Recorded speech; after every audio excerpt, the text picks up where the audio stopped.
बोलिए श्री सद्गुरु महाराज की जय। श्री सद्गुरु महाराज की जय। श्री सद्गुरु महाराज की जय। आदरणीय साधकगण, धर्म प्रेमी सज्जनों, माता एवं बहनों, तीर्थों को पवित्र करने वाले बुध मंगलमय साधु समाज, अभी हम लोग सप्ताह ध्यान साधना शिविर के 5वें दिन के प्रातःकालीन सत्संग में उपस्थित हैं। और अभी हम लोग पाठक्रम में श्रवण कर रहे थे कठोपनिषद से, अरे अविद्याग्रस्त लोगों उठो, अरे अविद्याग्रस्त लोगों उठो, श्रेष्ठ पुरुषों के समीप जाकर ज्ञान प्राप्त करो।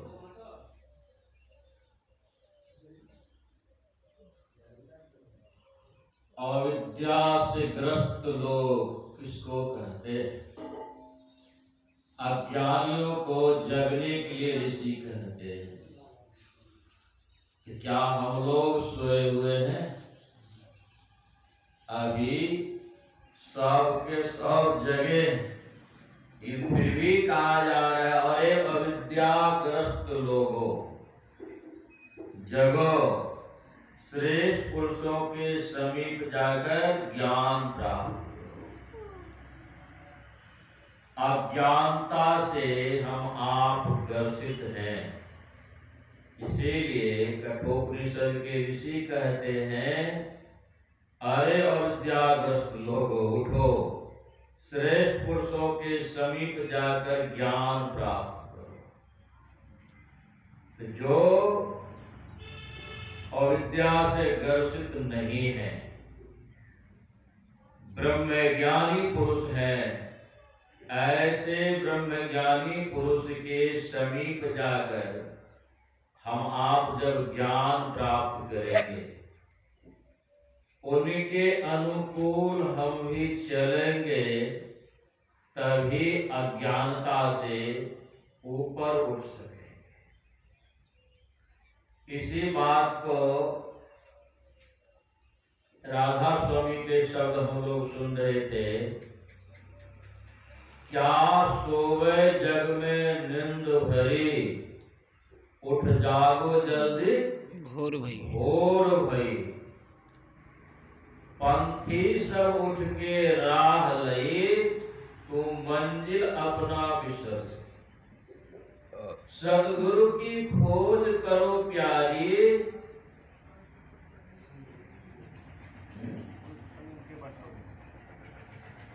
सद्गुरु की खोज करो प्यारी, संग उनके बाट धरो न्यारी। ऐसे महापुरुषों की वाणी को सुनकर उनके अनुकूल हम आप जब तक नहीं चलेंगे, तो सोए हुए संसार में अज्ञान में ग्रसित हैं, हम लोग सोए हुए हैं। इसलिए कहते क्या सोए जग में नींद भरी, उठ जागो जल्दी भोर भई, पंथी सब उठ के राह में।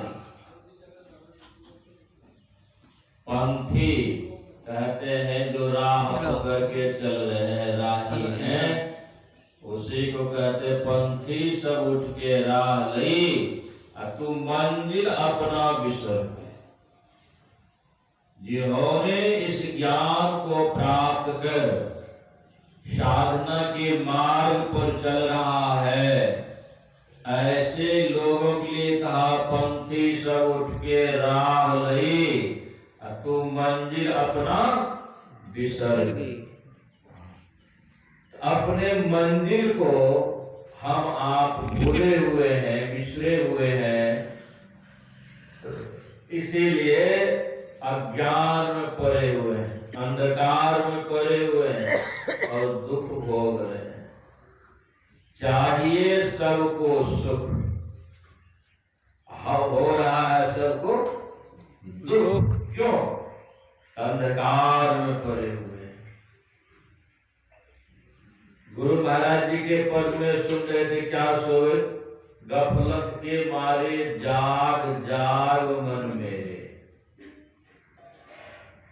क्या सोवत गफलत के मारे जाग जाग मन मेरे। धाई के सतगुरु चरणन लागो काल खरा सिर तेरे। तो गुरु महाराज भी जगने के लिए कहते हैं। किसको जगने कहते हैं?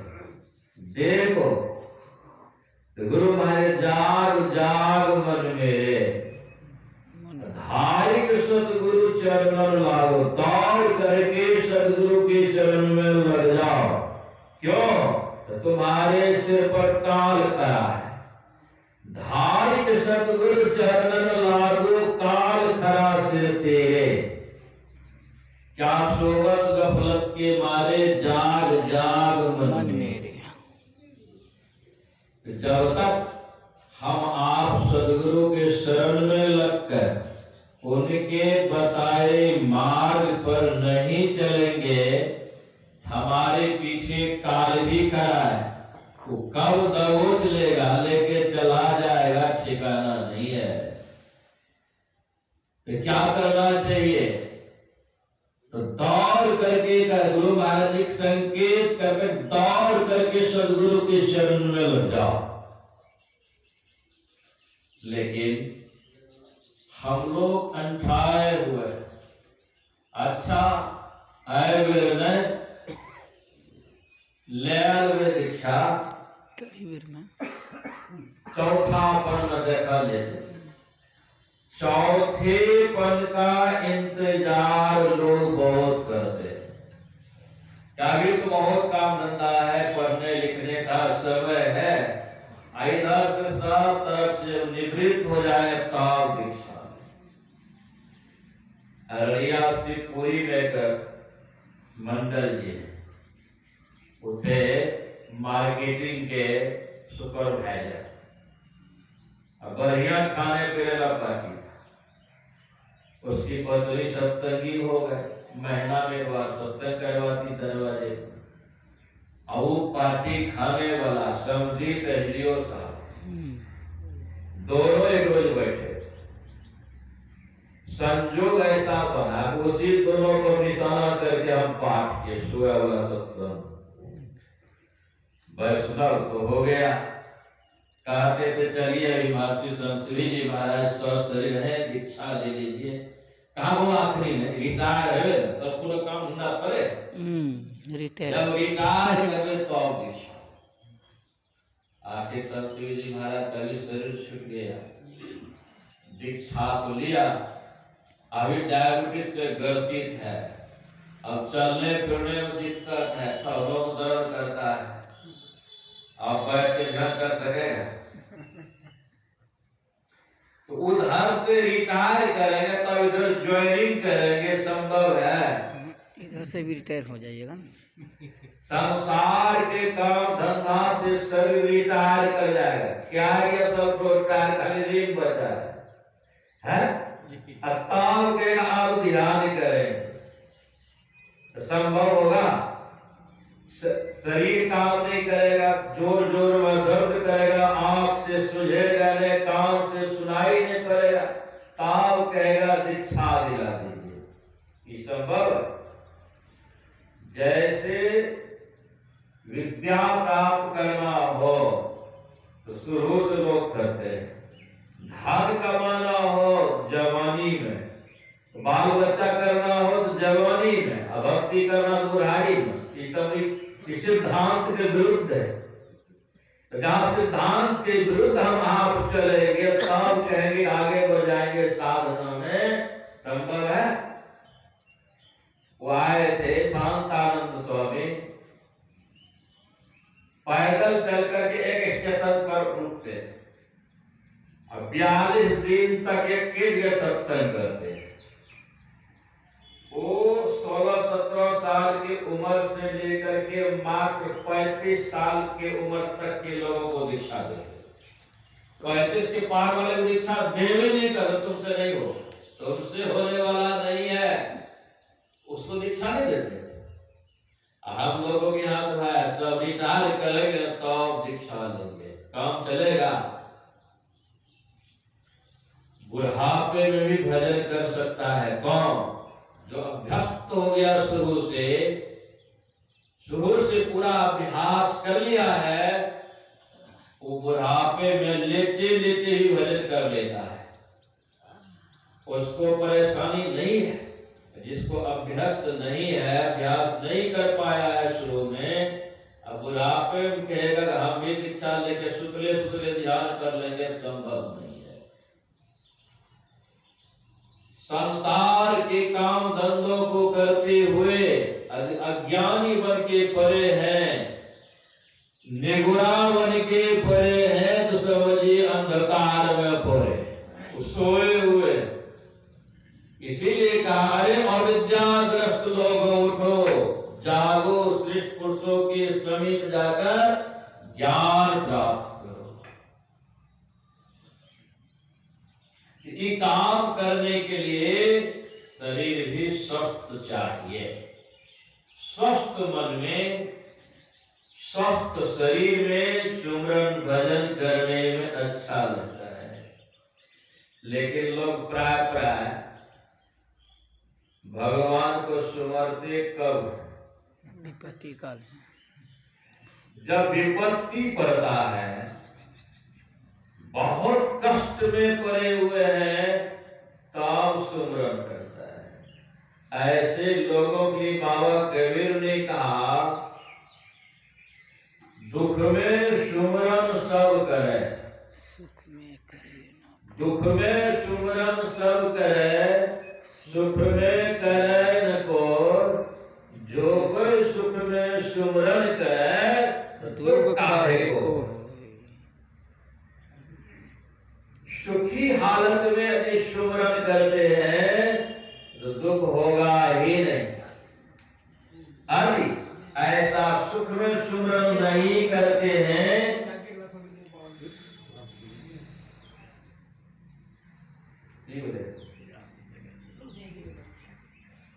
खुले लगे नहीं जाती कुछ गेट खुले खुला हुआ।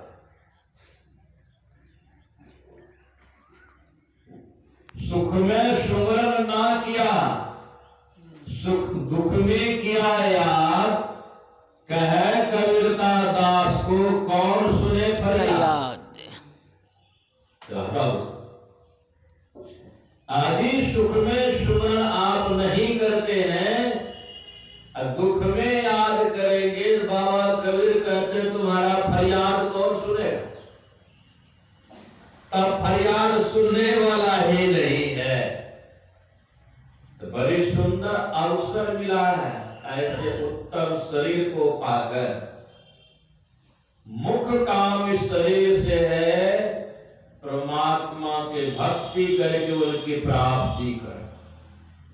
आदि ऐसा हम जीते जी नहीं कर रहे हैं, स्वस्थ शरीर से नहीं कर रहे हैं, तो समझिए अस्वस्थ शरीर से होगा नहीं। इसलिए महापुरुषों का कहना हम लोग माने, उनके अनुकूल चलें, तभी हम लोगों का दोनों लोक बनेगा।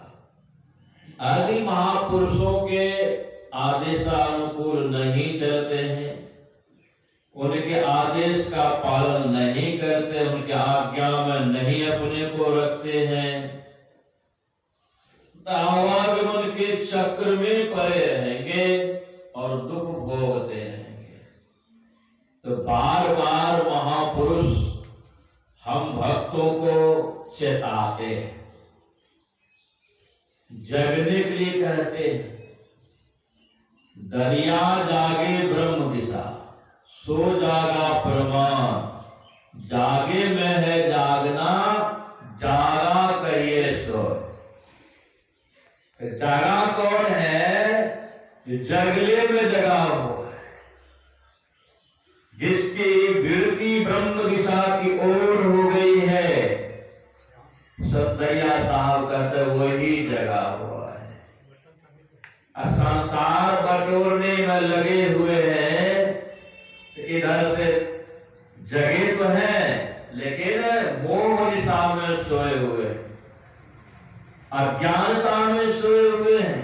इसको जगा हुआ नहीं कहा जाता है।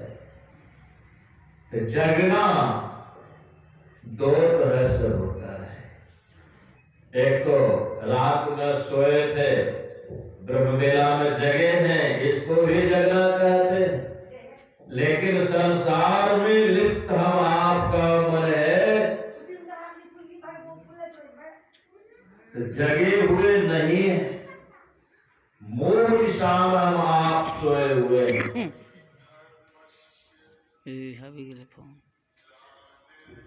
इसीलिए निवेदन है,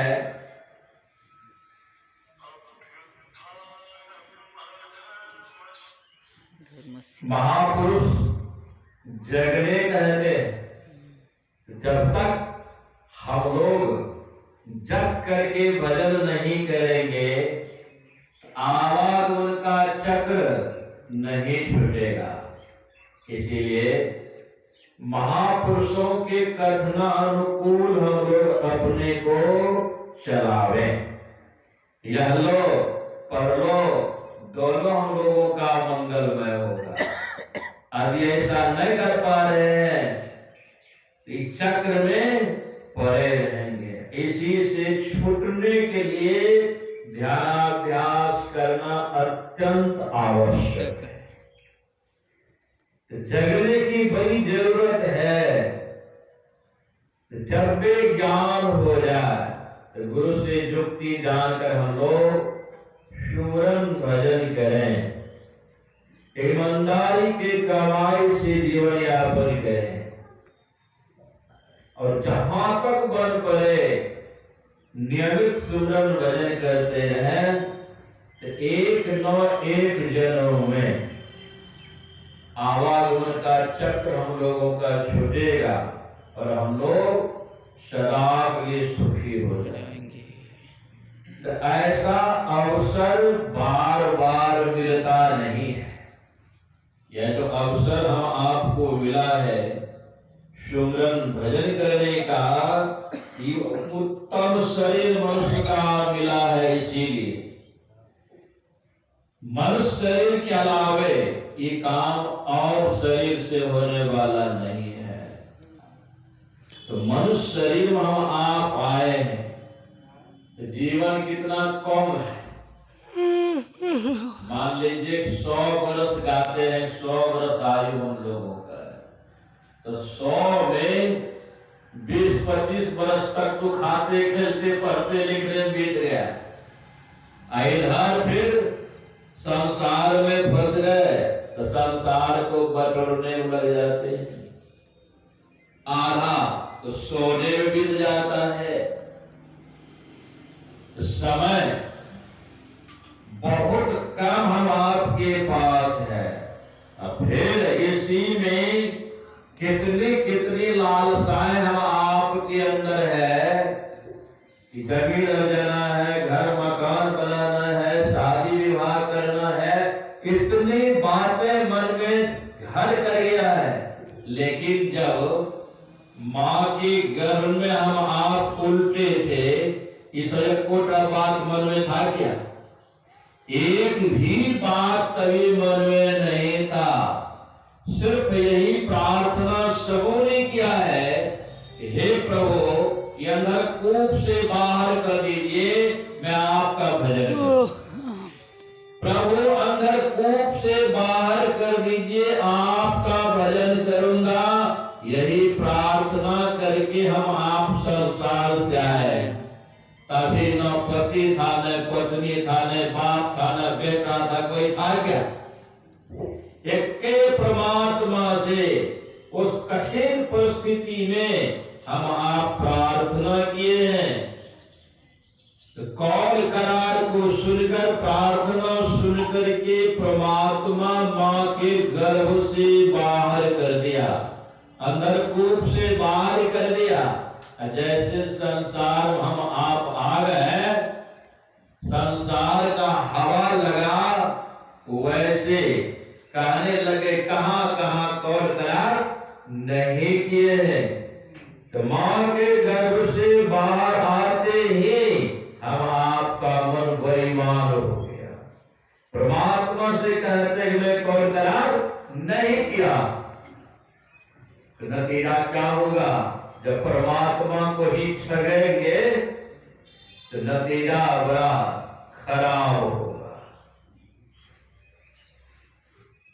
एक सेठ जी नौकर को लेकर के आ रहे थे, जंगल होकर के रास्ता था, हर अटैची पैसा था, रात्रि के समय हो गया है, अटैची भी वजनदार था। नौकर कहता था सेठ जी कोई गाड़ी कर लीजिए, लेकिन सेठ जी इतना कंजूस था कि भाड़ा लग जाएगा। तो नौकर को कहा वो थोड़े दूर है, चलो ना पहुंच जाएंगे। वो बीच बीच में नौकर पटक दे कचरी कि हमसे अब नहीं चला जा रहा है, गाड़ी कर लीजिए। पड़ गया जंगल में, काहे भगवान 100 कुशल गांव पहुंच गए तो 500 गरीबों को भोजन कराओगे। आधा जब पार हो गए, कहना 500 गरीब बहुत है, भगवान 250 गरीबों को भोजन करा दूंगा। और नजदीक आए, 250 भी बहुत है। होते होते एक गरीब पर एक गरीब को भोजन कराऊंगा। जब पहुंच गए ना, कहा एक गरीब को भोजन कराऊंगा। तो एक गरीब को भोजन कराने के लिए सोच पता करने लगे कितना कैसे पूरी खाता है। एक गरीब भिखारी पहुंचा दरवाजे पर, तो पूछा तुम कैसे पूरी खाते हो? का 7-8 तो खाइए रहे, का बात तुमको नहीं खिलाए, तो बहुत खाता है। इतना मक्खी चूस से खागा तुमको नहीं खिलाएंगे। तो वो आया घर, इधर दूसरे साथी को तैयार किया, कहा कि हमको कहा तुम बहुत पूरी खाता है, तुमको नहीं खिलाने, जो 2 पूरी खाएगा उसी गरीब को खिला। वो सफर करके यहां से गया भीख मांगने के लिए सेठ जी के यहाँ। कहा कि तुम कैसे पूरी खाते हो? कहा मालिक वो 1-2 पूरी हम खाते हैं। कहा तुमको 9 तारीख तक कल मेरे यहाँ खाने के लिए आ जाओ। कहा ठीक। कहा देखो तुमको ठगा है, आप सेठ को हम ठग।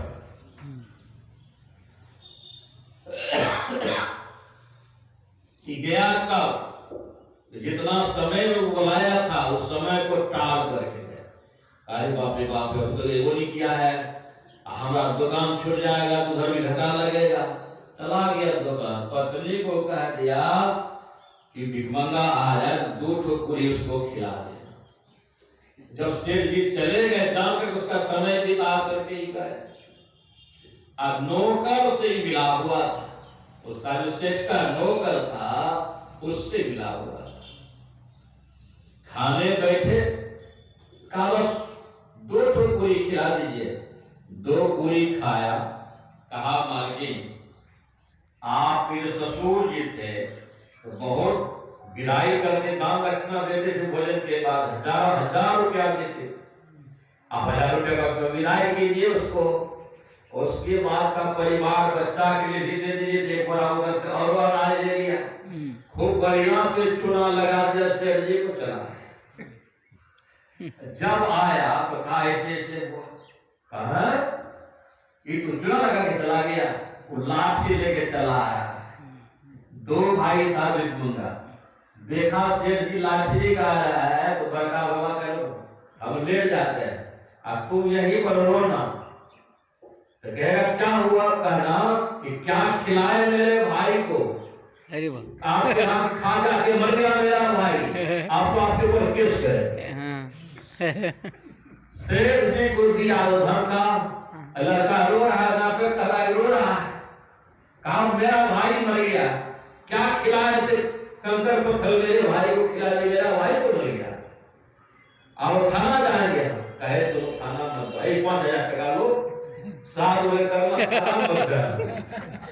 जितना कंजूसी था सब चेंज सुना दिया।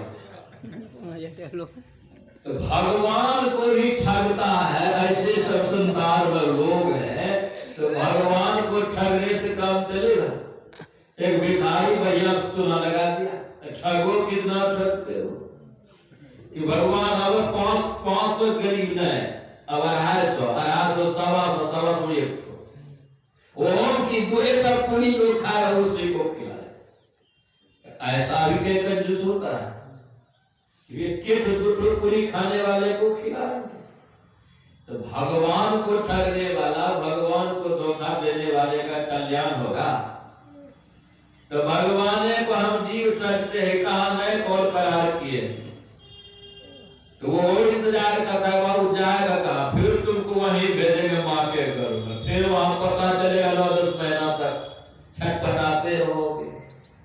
तो जब तक संत सदगुरु के शरण में जाके जुक्ति जानकर सुमरन भजन नहीं करेंगे, तो आवागमन के चक्रों से हम आपकी छुट्टी नहीं मिलेगी और हम आप सदा के लिए सुखी भी नहीं होंगे।